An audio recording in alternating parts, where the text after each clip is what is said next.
مدینہ چھوڑ چلا آج محمد کا نواسا،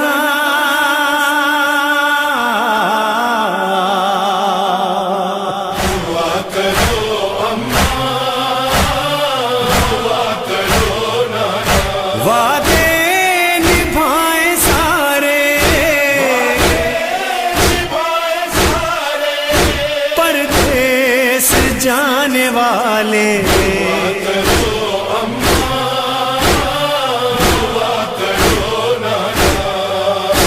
گرامی 28 رجب کو سفر سے پہلے ایک مرتبہ ایک خط پہنچا مروان کے نام یزید کی طرف سے کہ حسین ابن علی سے مطالبہ کرو کہ بیعت کریں۔ مروان اور ولید نے منصوبہ بنایا، ایک آدمی سے کہا جاؤ حسین کے گھر اور بلا لاؤ حسین ابن علی کو۔ ایک آدمی آیا، آپ کو معلوم ہے نا جناب زینب کبریٰ ہر روز امام حسین کی زیارت کے لیے گھر آتی تھی، بس وہ وہی لحظہ تھا جب جناب زینب زیارت کے لیے آئی تھی امام حسین علیہ السلام کی کہ دروازے پہ کسی نے دستک دی اور کہا مروان نے حسین کو بلایا ہے۔ بس آواز سننا تھی، جناب زینب کا دل تڑپنے لگا کہ بھیا مروان سے ملنے نہ جائیے گا۔ کہا یہ شہر میری قتل گاہ نہیں ہے، میرا شہادت کربلا میں ہوگی، گھبرانے کی ضرورت نہیں۔ لیکن جناب زینب اپنی محبت کے اظہار کے لیے آواز دیتی ہیں عباس، علی اکبر، اون محمد، قاسم و عبداللہ، جعفر جو آپ کے بھائی ہیں، عبداللہ، اپنے تمام بھائیوں کو، بیٹوں بھتیجوں کو جناب زینب نے آواز دی۔ 18 جوانان نے بنی ہاشم کو بلایا، کہا کہ اے میرے شیرو میرے بھائی کے ساتھ جانا، مروان نے بلایا ہے۔ اور پھر ایک مرتبہ جناب عباس کو دیکھا جو بڑے قداور تھے، کہ عباس میرے بھائی کو آنچ نہ ہے۔ جناب عباس نے کہا بی بی میرا آپ سے وعدہ ہے جب تک میری جان میں جان ہے میں مولا حسین پہ کوئی آنچ نہیں آنے دوں گا۔ چلے جناب سید الشہداء، کتنے جوان ہیں؟ 18 جوانان نے بنی ہاشم ساتھ کیا کیا؟ سب نے تلواریں حمائل کر لی اور ایک مرتبہ چلے۔ جب پہنچے دارالامارہ یا گورنر کے گھر پہ پہنچے تو ایک مرتبہ لوگ جو سپاہی کھڑے تھے انہوں نے سب کو روکا، کہا آپ لوگ نہیں جا سکتے، صرف حسین جا سکتے ہیں۔ تو جناب عباس نے اسے کچھ نہیں کہا، جناب سید الشہداء کی طرف دیکھا، مولا اجازت ہے میں آ جاؤں؟ مولا حسین نے کہا نہیں عباس یہیں رک جائیے، اے میرے شیر اگر میری آواز بلند ہو تو آ جائیے گا۔ جناب سید الشہداء اندر تشریف لے گئے۔ مروان نے کہا کہ شام سے بری خبر آئی ہے، مسلمانوں کے خلیفہ معاویہ مر گئے ہیں اور نیا خلیفہ یزید ہے، نئے خلیفہ نے آپ سے بیعت کا مطالبہ کیا، بیعت کیجیے۔ سید الشہداء نے کہا میں بیعت نہیں کروں گا۔ تو کہا کہ آپ کو بیعت کرنا ہوگی۔ مولا نے کہا اگر یہ کوئی اچھی بات ہے تو دروازے بند کر کے کیوں پوچھ رہا ہے؟ کل مسجد نبوی میں سارے مجمع کے سامنے سوال کرنا، میں وہیں جواب دوں گا۔ ایک مرتبہ ولید نے ہاتھ سے اشارہ کیا کہ یہیں گردن اتار لو حسین اکیلے۔ ایک مرتبہ سید الشہداء کو جلال آیا کہ یبن الزرقاء، اور نیلگوں نین رکھنے والی عورت کے بیٹے، اس کی ماں بدکارہ تھی، امام نے اس کی ماں کا نام لے کے کہا انت تقتلنی ام ہوا، تو میرا قتل کرے گا یا یہ میرا قتل کرے گا؟ جب بلند آواز سے بولے نا جناب عباس کے کانوں میں آواز آئی کہ مولا جلال میں، دروازے کو دھکیلا، دیکھا دروازہ بند۔ آپ جانتے ہیں نا گورنروں کے ہاؤس کے بڑے بڑے دروازے ہوتے ہیں، دروازہ بڑا تھا بند تھا۔ جناب عباس نے کہا علی اکبر ذرا پیچھے ہٹنا، اپنا بازو دروازے پہ مارا، دروازہ گرا دیا۔ دروازہ گرا کے فوراً تیزی سے اندر بڑھے، تلوار کھینچی، کہا مولا کیا حکم ہے، کس کا سر قلم کر دوں؟ مولا حسین نے سینے پہ ہاتھ رکھا، کہا عباس یہ نانا کا شہر مدینہ ہے، میں نہیں چاہتا یہاں خون بہے، تلوار واپس رکھ لیجیے۔ جناب عباس نے تلوار رکھی، دونوں کو دیکھا، مروان و ولید کو دیکھا، کہا اگر میرے آقا مجھے حکم دیتے میں تم دونوں کو جان سے مار دیتا، لیکن میرے مولا نے اجازت نہیں دی۔ میں ایک مرتبہ ہاتھ جوڑ کے کہوں گا مولا عباس، ابھی مولا حسین کی آواز کچھ بلند ہوئی تھی، آپ نے دروازہ گرا دیا۔ مولا جب عصر عاشور حسین چیخ چیخ کے کہیں گے حل من ناصر ینصرنا،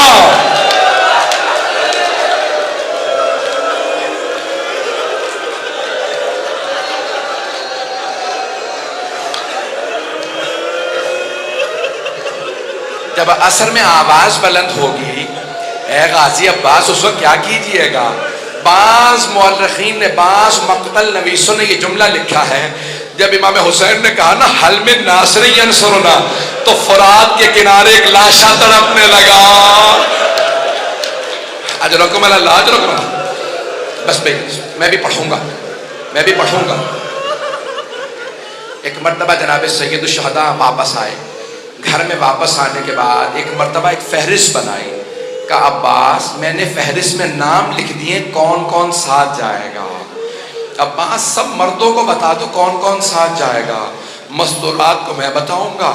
جناب عباس علیہ السلام نے فہرست پڑھنا شروع کی، نام بتانا شروع کی، کہا علی اکبر آپ کا نام بھی ہے، قاسم آپ کا نام بھی ہے، کہا جعفر آپ کا نام بھی، اپنے بھائی سے کہا عبداللہ آپ کا نام بھی ہے، پھر کہا اون و محمد تم دونوں کے نام بھی ہیں، سب کو بتاتے رہے۔ اب ایک مرتبہ ایک چھوٹے بچے کا نام آیا، وہ بچہ کسی بی بی کے ہاتھ میں تھا۔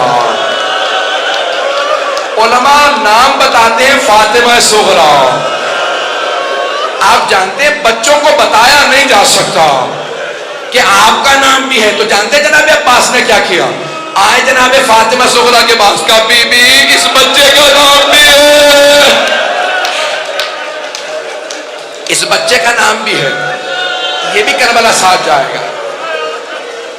اجرکم اللہ۔ بعض علماء نے یہ بھی لکھا ہے نا کہ بی بی بیمار تھی فاطمہ علیلہ، اکثر عرب کے جو مقتل نویس ہیں وہ کہتے ہیں کہ جناب فاطمہ صغریٰ وہ جو بیمار بچی تھی، تو انہوں نے جناب سید الشہداء سے کہا بابا آپ مجھے ساتھ نہیں لے جا رہے، بابا علی اصغر کو میرے پاس چھوڑ جائیے، میں اسے کھلاتی رہوں گی، میرا دل بہلا رہے گا، جب بھی مجھے آپ یاد آیا کریں گے بابا میں علی اصغر کو دیکھ لیا کروں گی، میں علی اصغر کو کھلاؤں گی۔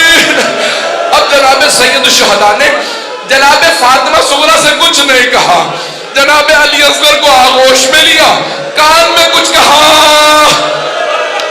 نہ جانے کیا کہا، جناب علی اصغر مولا کی آغوش میں آ گئے، کسی کے پاس نہیں جا رہے تھے، مولا کے پاس آ گئے۔ میرا دل کہتا ہے مولا حسین نے کہا ہوگا علی اصغر اگر آپ کربلا نہیں جائیں گے تو حرملہ کا تیر کون کھائے گا؟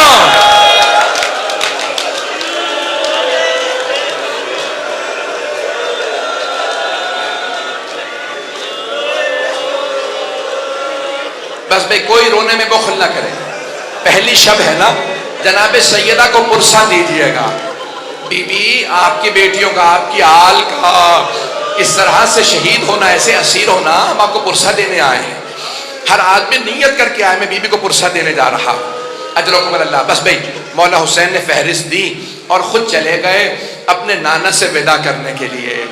جانتے کیسے ودا کیا؟ الوقائع والحوادث میں مرحوم محمد تقی ملبوبی نے لکھا ہے کہ ایک مرتبہ جب آئے نا روضہ رسول پہ، جناب ام سلمہ موجود تھی، گھر میں روضہ رسول ہے، کہا جناب ام سلمہ نے کہا بیٹا یہ کیا حالت بنا رکھی ہے؟ کہا نانی اماں نانا کی امت مجھے رہنے نہیں دے رہی مدینے میں۔ جناب سید الشہداء قبر مطہر سے لپٹ گئے، جناب رسول خدا کی قبر سے لپٹ کے وہیں پہ گر گئے، یہاں تک کہ بے ہوش ہو گئے۔ جب غش میں آئے نا تو خود ہی فرماتے ہیں کہ میں نے کیا دیکھا جب میں غش میں آیا، کہ میرے نانا قبر سے اٹھے، مجھے گلے سے لگایا اور کہنے لگے کہ اے حسین میں آپ سے بہت محبت کرتا ہوں، میں آپ کے ساتھ چلوں گا۔ کہا نانا کیا حکم ہے؟ کہا ان اللہ شاء ان یراک قتیلا، مشیت پروردگار یہی ہے کہ آپ کی شہادت ہوگی۔ کہا نانا شہادت مجھے قبول ہے، میری بہنوں سے متعلق کیا حکم ہے؟ کہا ان اللہ شاء ان یراہن سبایا، اے میرے لال مشیت تو یہی ہے کہ آپ کی بہنوں کو قیدی بنایا جائے گا۔ حسین روتے ہوئے اٹھے. ایک مرتبہ سب نے سوال کیا مولا اتنا رو رہے کیا بات ہے؟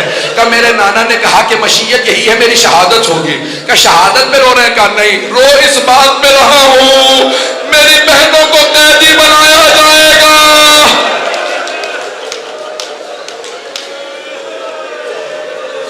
میری بہنوں کو قیدی بنایا جائے گا. اجرکم اللہ. بس بھائی جناب سید الشہداء ایک مرتبہ گئے کہاں؟ اپنی ماں جناب سیدہ کے قبر پہ گئے. علماء کہتے ہیں جیسے ایک بچہ ماں سے لپٹ کے روتا ہے، مولا حسین ویسے قبر سے لپٹ گئے اور بلند آواز سے رو رو کے کہنے لگے اماں میں کربلا جا رہا ہوں، اماں میں کربلا جا رہا ہوں. ایک مرتبہ محسوس ہوا قبر سے کچھ اٹھ رہا ہے. ایک بی بی اٹھی ہوگی، سینے سے لگا کے کہا ہوگا میرے لال آپ تنہا نہیں جائیں گے، میں ساتھ جاؤں گی. میں شب عاشور اپنے بالوں سے آپ کے مقتل کو صاف کروں گی. میرے لال جب آپ زلجنا سے زمین پہ آئیں گے میں برقعے کا دامن پھیلاؤں گی، میں آپ کے سر کو اپنے برقعے کے دامن میں لوں گی.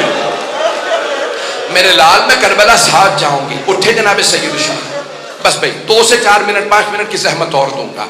اٹھے جناب سید الشہداء. ایک مرتبہ گھر آئے، ایک مرتبہ گھر آئے اور کہا کہ سب تیار ہو جائیں. 28 رجب ہے. جناب سید الشہداء نے مسند بچھائی. جناب عباس سے کہا کہ پانی مشکیزوں میں بھر لو. کہا کہ مولا میں نے اتنا پانی بھرا ہے کہ پانی ختم نہیں ہوگا، نہ جانے کس کے قافلے کو پلانا پڑ جائے، کس اور کے قافلے کو. بس بھئی تمام کیا. 2 جملے سن لیجئے. ایک مرتبہ سید الشہداء نے مسند بچھائی، بیٹھ گئے. کہا عباس اماریاں سجا دی جائیں، کجاوے ہوں، اور ایک مرتبہ اچھے اچھے کپڑوں کے اندر، مجھے نہیں معلوم مخمل تھا مختلف. علماء کہتے ہیں بڑے ہی سجائے ہوئے اماریوں کو جناب عباس لے کے آئے. کیوں؟ علی کی بیٹیاں جا رہے ہیں، اماریاں سجائی ہوئی ہیں. کہ اماریاں لے کے آتے رہنا، بیویوں کو ایک ایک مرتبہ سب کو سوار کرا دیا جائے. میں نے سارے مصائب چھوڑ دیے. ایک مرتبہ سید الشہداء مسند بچھائے بیٹھے ہیں، آواز دی. ایک کنیز سے کہا کہ سب کو بیویوں کو بلاتے رہنا. آواز دی کہ حسن مجتبیٰ کی بیوہ آ رہی ہیں. مولا حسین نے آواز دی قاسم ماں کو سوار کرا دو. جناب عبداللہ، جناب قاسم و عبداللہ، ایک نے اپنا گھٹنا زمین پہ رکھا، دوسرے نے اماری کا پردہ ہٹایا، بازو تھاما، ماں کو سوار کرا دیا. سارے میں نے مسائب چھوڑ دیے. سنیں گے جملہ؟ ایک مرتبہ کسی نے کہا لیلا آ رہی ہے. مولا حسین نے کہا علی اکبر ماں کو سوار کرا دو. جناب علی اکبر نے ماں کا بازو تھاما، نہ جانے ماں کے کلیجے پہ کیا بیچ رہی ہوگی. اماری کا پردہ ہٹایا، ماں کو اماری پہ سوار کرا دیا. اتنے میں آواز آئی علی کی بیٹی ام کلثوم آ رہی ہے. مولا حسین نے آواز دی عباس بہن کو سوار کراؤ. علی اکبر اماری کا پردہ ہٹاؤ. قاسم گھٹنا زمین پہ رکھو. اونو محمد سب سے کہو سایہ کر دے. جناب ام کلثوم آئی. اتنے میں آواز آئی علی کی بیٹی زینب کبریٰ تشریف لا رہی ہے. راوی عبداللہ ابن سنان ہے، کہتے ہیں میں نے اپنی آنکھوں سے دیکھا حسین مسند سے کھڑے ہو گئے. سارے جوانوں نے سایہ بنا. جیسے جناب زینب آئی، جناب عباس نے کہا بی بی میں آپ کو سوار کرا دوں. جیسے بازو تھاما کا عباس رک جاؤ، آج میں بھیا آپ سے سوار نہیں ہونا چاہتی. جناب علی اکبر نے کہا پھوپھی اماں میں سوار کرا دوں گا. نہیں علی اکبر. ایک مرتبہ اونو محمد آگے بڑھے گا اماں ہم حاضر کریں رک جاؤ. اب جناب سید الشہداء نے خود کہا کہ بہن میں آپ کو سوار کرا دوں. بی بی نے کہا بھیا مجھے معاف کر دیجئے لیکن آج میں حسین آپ سے بھی سوار نہیں ہوگی. کہا بہن پھر کون سوار کرائے آپ کو ہماری پہ؟ کہا بھیا جو مجھے 11 محرم کو ناکہ پہ سوار کرائے گا وہی مجھے آج سوار کرائے. میرے مولا نے آواز دی میرا سجاد بیٹا.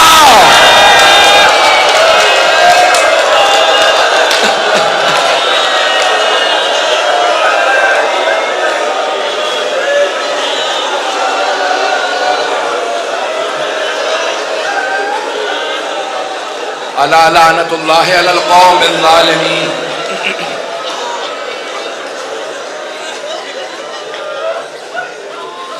وَسَيَعْلَمُ الَّذِينَ ظَلَمُوا أَيَّ مُنْقَلَبٍ يَنْقَلِبُونَ